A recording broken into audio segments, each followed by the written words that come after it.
Hello, I'm Scott Bulkey here with Shad Walters ahead of his fight against Jamie Mora Munoz at LFA 192. How are you doing today? Good, man. I'm feeling pretty dialed right now. How about you? I'm doing good, thank you very much. And how has the training camp been for this fight? It hasn't been too long. It's only been, 4, maybe 5 weeks max. But I always feel like I'm just 2 weeks away from being in great shape at all times. So it doesn't I've taken four fights for the LFA on 2 weeks or less notice. Two of them were on 6 days notice. So I'm always in good shape, and this camp has been no no different. I'm I spend the first half of it pretty much like getting my cardio right, and then after that we can start working on the technique and kind of get a little bit more specific with it as we get closer to the fight. So it's been going well.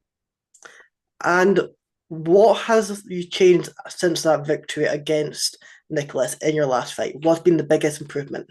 I think there's always there's always things to improve on, and I guess when it comes to yeah, I mean, there's always things to work on, but my primary focus when it comes to my training camps is usually um just working on technique when it comes to grappling. That's my primary focus when it comes to like actually learning. I try to gear my effort towards learning about grappling. I feel like there's so much more to learn when it comes to MMA, especially when you're mixing strikes in as well. So, and I may be a blue belt, but a blue belt is far from what I need to be right now. But um, I have a good base, and so I think just what I tend to do is like I like to focus on my strengths. I don't want to be a cookie cutter fighter. I believe I'm the real cash cow. I'm the next cash cow for the UFC. I truly believe that myself, and um my last finish is be a star. So I when it comes to training camp, I prepared for a 3 round war with July, because he was more of a striker as well, and I'm a striker as well. At the heart of it, I'm a striker, but don't get it messed up. I can roll with the best of them, and so it was just crazy that it ended up that way in 11 seconds. But I'm always prepared to go 15 minutes. I don't I dream about having a 10-second finish, but I'm preparing for a 15-minute fight every time.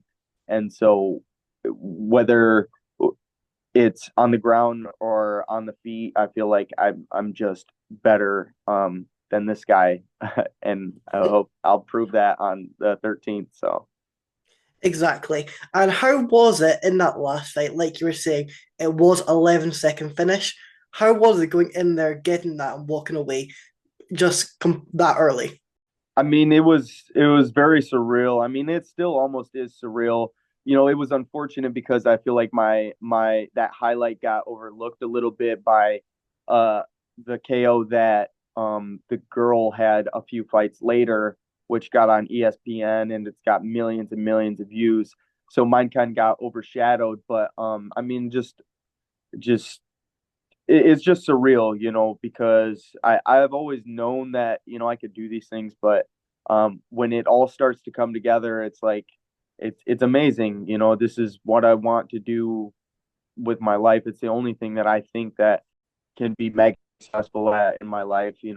I so when it comes to um like how I feel about it, it's just like after every fight, it's like it's amazing, but it's like I'm also not surprised because I know that this has been in me for a long time. And the thing is, I'm if you look on Tapology, like my amateur was it's like 5-4 or something like that.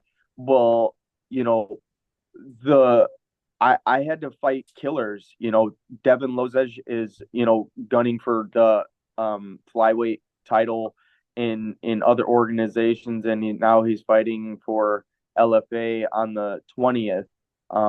You know, I fought him. You know, I fought Danny Moriarty. I fought Justin Richter. I fought killers all around the country. You know, and then I also had multiple fights in Mexico that weren't on my record. I mean, I fought 3 times in one night in Mexico, MMA, and I granted I lost the finals, the last fight, but you know, so when people look at me on paper, they don't they're like, oh, this guy loses to grapplers. Well, you know, I've spent the last 5 years making sure these grapplers, and you know, I victory, then he's going to lose there as well. So And what is it about LFA that brought you into the organization?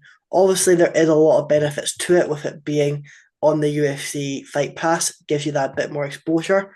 What was the main drawing point? well, honestly, I had a pro debut lined up, and well, no, this was actually I fought for LFA twice as an amateur. I won I won the first fight as an amateur by second round knockout. It was a beautiful two-piece KO. And then the second fight as an amateur, my last amateur fight, I fought Chance EK, who's from MMA Lab, you know, where Sean O'Malley and them is. Yeah. So like and he was an absolute killer, but that again soon. But they've called me on short notice a lot, and I almost like it like that because every time they call me, I've got not every time. I've had some good training camps as well, like this one. But when they do that, that's how I built the relationship with them was by taking short notice fights and looking good in them.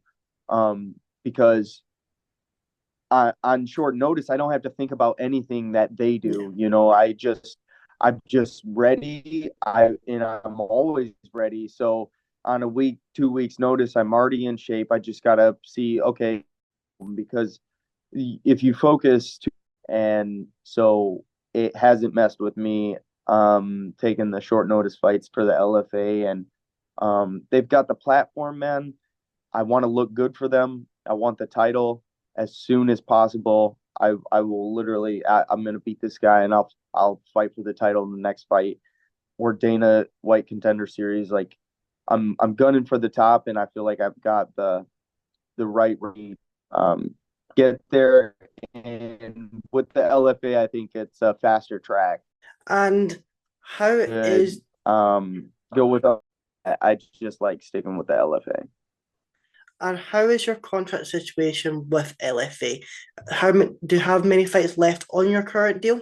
Just I this will be a contract with them as far as like a multiple fight deal LFA.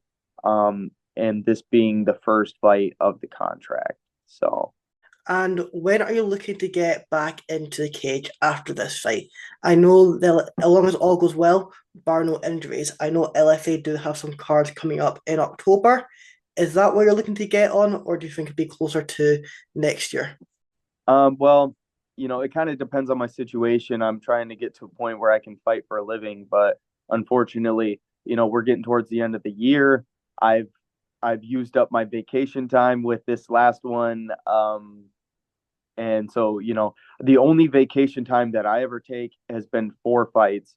You know, it's not vacations like a real vacation. I cut weight and get punched in the face, and those are my vacations. So I haven't had one this year, and I missed out on a vacation this year so that I could take this fight, and so I'm probably looking probably closer to December or January just because of that fact, and I want to book a trip to Thailand as well. I would like to do my training camp, and one of my next training camps in Thailand. And obviously, Contender Series is currently underway. Do you feel like you deserve to be part of the next season, or even a late call up in the last later weeks?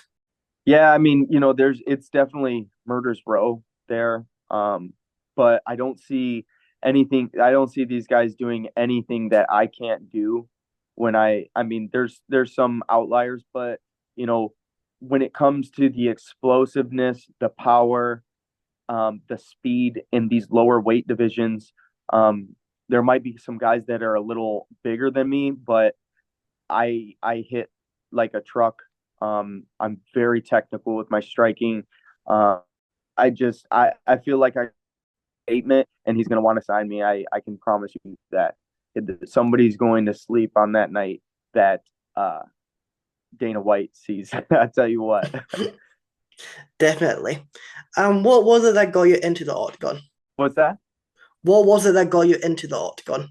Like, what got you into the MMA? I've just yeah, yeah. I've just always been small. I've always been a scrapper. I had a rough childhood, and you know, uh, I didn't necessarily get picked on just be fight back, but I was a liked person, so I wasn't necessarily bullied for being small. But you get shit for being short and stuff as you're growing up and stuff. And but I was just always scrappy, and then I started watching UFC back UFC Unleashed when it was on Spike TV when I was like 9 years old, and I loved it back then. I just fell in love with it. Anderson Silva, George St. Pierre. I mean, those guys still are my idols when it comes to the sport. And so, I mean, that carried, and I would always tell people in school as I was growing up, even though I wasn't training, I was like, I'm going to be a UFC fighter one day. I'm going to do that one day. And but like, even as getting into high school, I did nothing street fights. Like kind of luck, I knocked a couple people out on the streets, but um like uh I never trained or anything until I was like 16. I trained a little bit, but I wasn't consistent enough. Yeah. I was just more focused on hanging out with my friends and stuff. And then when I was 22, I yeah, I was around 22, maybe going on 23. I was working in a machine shop. I hated my life. I I needed to do something with my life instead of just um I w- but I've always been like physically and stuff. So once I got every gym, and it's been a wrap ever since. Well, that sounds great. Thank you for coming on today. That was fantastic. Kid, And and it definitely thank you for coming on today. That was fantastic. I wish you the best of luck for your upcoming fight. And I know you'll be able to get that victory. And hopefully, we'll see you in that UFC very soon. is kind of messed up, but thank you so much. No worries. I hope you have a great rest of your